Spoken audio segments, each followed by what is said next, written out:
여러분도 큐티하세요. 반드시 성취되는 하나님의 말씀이라는 제목으로 오늘 묵상하겠습니다. 여로보암이 제단 곁에 서서 분향할 때 여호와의 말씀으로 말미암아 하나님의 사람에게 말씀이 임하게 되어 그가 유다에서부터 베델에 이르게 됩니다. 그리고 제단을 향해 외칩니다. 제단아 제단아 다윗의 집에 요시아라 이름하는 아들을 낳으리니 그가 내 위에 분향하는 산당 제사장을 내 위에서 제물로 바칠 것이요 또 사람의 뼈를 내 위에 살리리라 말합니다.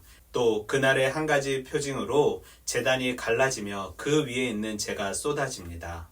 그때 여로보암 왕이 하나님의 사람이 베델에 있는 제단을 향하여 외쳐 말함을 들을 때 제단에서 손을 펴며 그를 잡으려 하더니 그를 향하여 편 손이 말라 다시 거두지 못하게 됩니다. 그리고 여호와의 말씀으로 보인 징조대로 제단이 갈라지며 재가 제단에서 쏟아집니다. 그 왕은 하나님의 은혜로 다시 치유함을 받게 되고 왕이 그를 대접하려고 하지만 그 선지자는 거절합니다. 그 후 선지자는 베델로 오던 길이 아닌 다른 길로 돌아갑니다. 여로보암을 향한 예언은 약 300년 후 북이스라엘은 아수르에게 망한 100년이 지난 때 남유다의 16대 왕인 요시아 때 성취됩니다. 하나님의 말씀은 반드시 성취됩니다. 하나님은 심판할 왕의 이름을 거론함으로써 이 심판이 결코 취소되지 않고 반드시 이루어질 것을 말씀하신 것입니다.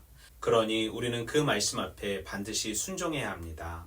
우리는 본문 속에서 말씀하시고 경고하시는 하나님, 치유하시고 회복시키시는 하나님, 하나님의 말씀을 반드시 기억하길 원하시는 하나님을 발견할 수 있습니다. 하나님의 약속은 반드시 이루어집니다. 그리고 그 시기와 때는 알지 못하기에 우리는 믿음을 가지고 하늘 소망을 바라보며 기다려야 합니다. 우상 숭배의 결과는 심판입니다.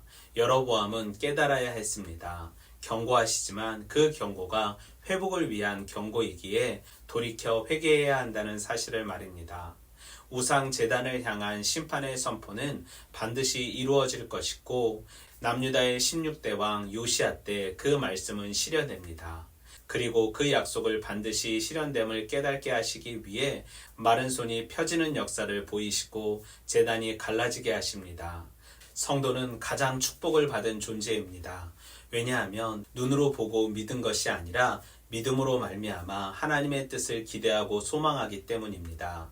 우리는 보고 믿는 사람들이 아니라 듣고 믿음으로 하나님께 엎드려 경배하는 사람입니다. 그러니 끝까지 현상을 바라보는 것이 아니라 하나님의 말씀을 붙잡아야 합니다. 말씀을 성취하시는 하나님을 소망하며 하나님의 때에 심판받을 존재가 아닌 은혜로 승리하는 존재 되기 원합니다. 회개의 기회가 왔을 때 회개하고 돌이키는 삶 살기 원합니다. 오늘도 말씀으로 화이팅!